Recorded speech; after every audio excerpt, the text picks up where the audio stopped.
The scheme, which uses classical music to help children in some of our most deprived neighbourhoods, is about to be introduced across England. Well, it uses a system which was developed in Venezuela, where even the youngest children are given intensive music tuition. They've tried it out in one community in Scotland already. Our arts correspondent David Sillito went to see how it worked.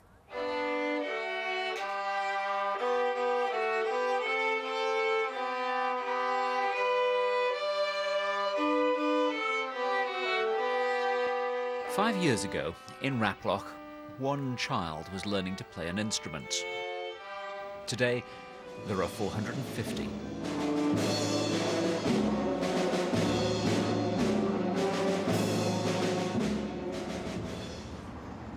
The Raploch on the edge of Stirling is a neighbourhood with a reputation. However, it's now becoming famous for music. Practicing for a school Christmas concert may appear unremarkable. But this orchestra is different. The ambition, transformation of lives and the whole local area. Nairi and her sister Tia are in the school orchestra. At home they practice in amongst their 5 brothers and sisters. Their mum, Catherine, has got a musical family. I just never thought that they would be interested in music, especially this kind of music here. It's a story repeated again and again. Vincent has 10 children, 4 of them are now learning to play. I'm impressed with my kids and the other kids now. Like, it's not just one kid, the orchestra is everyone. And Katie is learning viola, much to her mother's surprise. Was it around when you were at school? No, never. It was the posh kids that played musical instruments when I was at school. What does that say? 1, 2, 3, 4. It begins when they're toddlers, total immersion. It's not 20 minutes a week, it's 4 days a week, 4 hours every day. Nicola Benedetti is a former Young Musician of the Year and a regular Raploch tutor. I'm almost quite emotional when I come here because I think it's just such a fascinating thing to see, and they're always so grateful for me for coming. You know, thank you so much for giving up your time, but I just feel like saying thanks for letting me see this happen. The fact that this is working so well in Raploch proves it can work anywhere.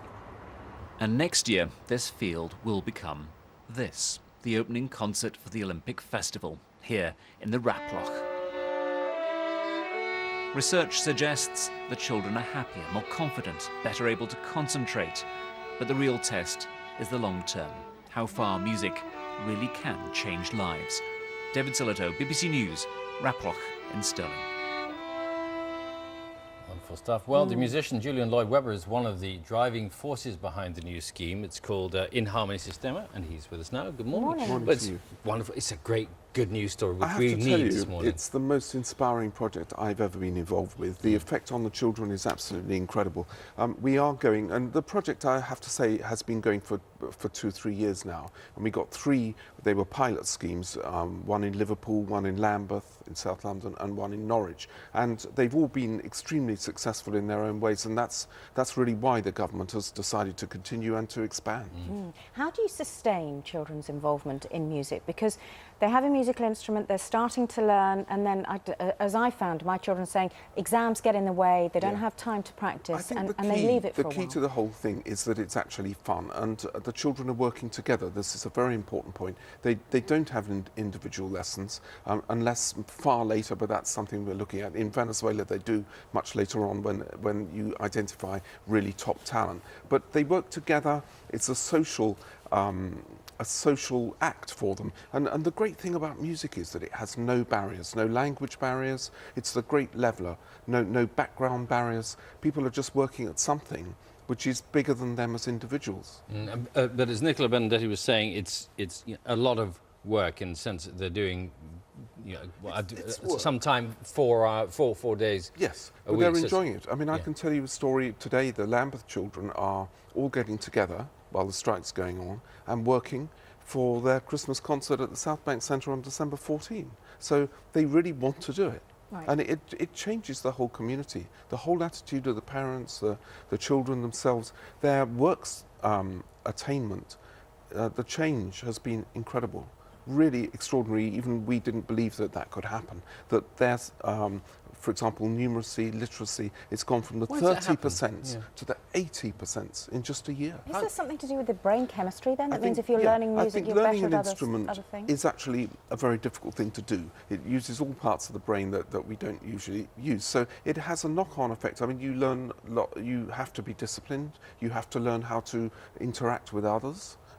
It has just effects that people think, okay, learn an instrument, it's not going to solve problems, it's not going to change communities. Actually, it does. And if you're playing an instrument on your own, you're in the early stages and you're practicing, it sort of can be a bit daunting and dull. But if you're doing it in a group, I suppose they all bring each other along, do they? That's what it is. And we have this system where, you know, the teachers are, I mean, in Liverpool, for example, in the school there, the cooks are learning to play. You know, all the teachers play. And they sit next to each other. And sometimes, you know, the best players sitting in the back desk of the violins, you know, and everybody is in this together. That's the important thing. If this scheme isn't going into every single school in the UK, how would you suggest that schools encourage an interest in music? Sometimes musical instruments are quite expensive to hire, and perhaps there aren't the music lessons that some parents would like. So what would your I advice think that be? the situation, and that's something that was recognised, is patchy. Some areas have got really, really good music education in the schools, and others haven't. I mean, I think the government now is trying to create is a sort of evenness and an ability for children to be able to play an instrument if they want to. I mean, I think it should be a child's birthright. I think Compulsory to have music access. lessons? I think it definitely should be part of the curriculum, that children have access to music if they want. And I think it really can change their lives. Interesting, it started in Venezuela, not a country noted for its great classical Yes, music I mean, if you roots. had a map of the world and you stuck a pin in it, you wouldn't say Venezuela's going to be the... But I've been there and I've seen it. At first, I heard a lot of hype about this El Sistema, and I thought, can't really be as good as everyone's saying, but it's better. I've never seen anything like it. It's a real social phenomenon. Is it widespread throughout the country in Venezuela? Yes, 400,000 children you've got there learning instruments. And I mean, the comments that are coming back in England now are heartwarming. There's one child who says in Lambeth, when I play my cello, I don't want to do bad stuff. And that's what we want to hear.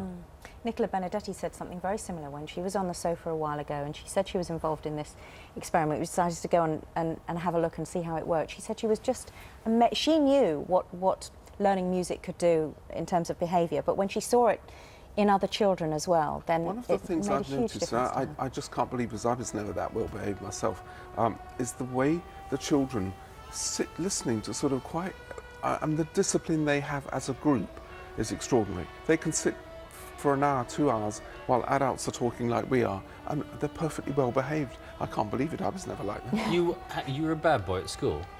Well, I didn't practice properly, if that's what you mean. But no, I think that's also something that people do have to grow into music for themselves, and it should be about fun, and that's what we are. How can people find out whether this scheme is operating in their area and whether they can take part? There will be new schemes. We don't exactly know where they're going to be yet. There are very strong criteria for being able to run a project like this. You need all kinds of elements to make it work.